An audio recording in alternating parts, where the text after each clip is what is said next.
Have you ever heard something that was, well, technically true, maybe even biblical, but it just felt wrong?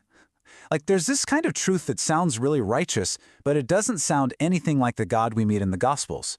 So today, let's explore that profound difference between truth that judges and truth that actually loves. It's a quiet, kind of unsettling question, isn't it? It bubbles up whenever we run into truth that's delivered without any heart, without any compassion. And it leaves us wondering, okay, if this is really from God, why does it feel so disconnected from the Jesus I know? And that leads us right into a really common and honestly painful experience. This mystery of words that are correct on paper, but in real life, they just feel heavy and crushing to the soul. I mean, we've all been there, right? We hear words that are factually and even scripturally spot on. Words that seem like they were pulled straight from the pages of the Bible itself. But they just land with this chilling coldness. They're completely missing any kind of warmth or human empathy. Yeah, they might be direct quotes, all structured into what seems like a totally logical, sound argument. And yet, the end result isn't encouragement. It's not restoration. It's this feeling of being broken under the sheer weight of judgment. So where in the world does this disconnect come from? Well, believe it or not, this is not a new problem. It's an ancient confusion, a dangerous illusion, where simply being correct got mistaken for being righteous in God's eyes. This confusion has a really long history. See, in the ancient world, speaking God's law with firmness, that was seen as a sign of loyalty. But over time, that idea hardened into this belief that a stricter, harsher tone somehow made you more holy. And the result? Judgment became a spiritual weapon, and harshness was mistaken for real authority. This was the world that desperately needed a new voice.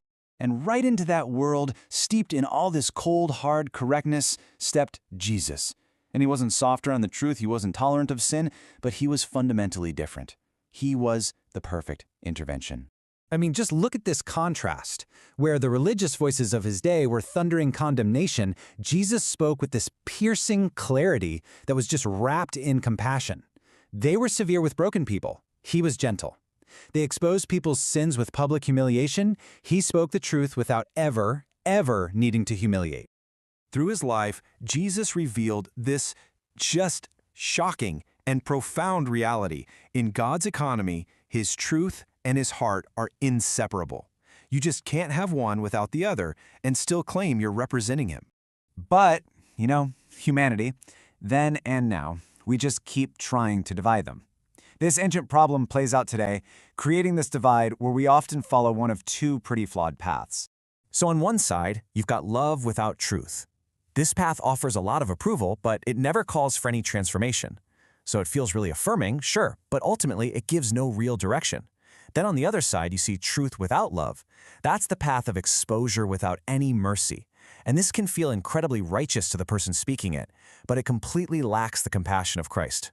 And that second path, man, it's particularly deceptive because judgment is an absolute master of disguise. It can show up looking like spiritual zeal. It lets pride hide right behind the act of correction.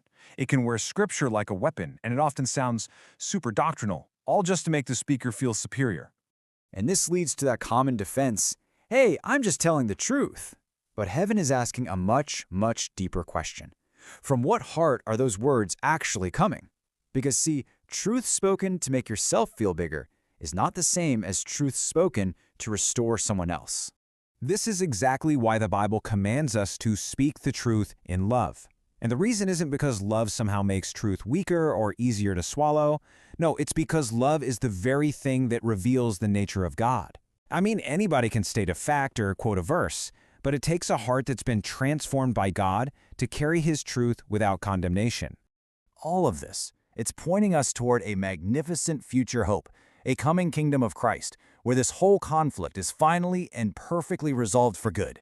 In that kingdom, righteousness is going to cover the earth. But it won't be that cold, sterile law that we so often experience now. Oh no, it's going to be something entirely different. Just try to imagine it. Truth just flowing from a wellspring of perfect love. There's going to be no pride, no humiliation, no one trying to feel spiritually superior. There's only going to be the perfect, seamless union of crystal clarity and boundless compassion, the way God always intended for us to feel His truth. And this brings the whole focus right back to us, right here and right now. The ultimate question for anyone who follows Christ isn't just, are my words factually correct? The deeper, more searching question is this one. When we speak, do we actually carry the very heart of God? Do our words, do they feel like Him? Because here's the thing, you can be entirely correct and still be completely unlike Christ. But when truth is finally reunited with love, something divine happens. It brings conviction without shame and correction without rejection. It creates a truth that actually heals instead of wounds. That is the voice of Jesus. And as we reflect on that, I just want to leave you with this thought. Thinking about that future world where truth and love are perfectly one, what part of Christ's future kingdom gives you the most hope?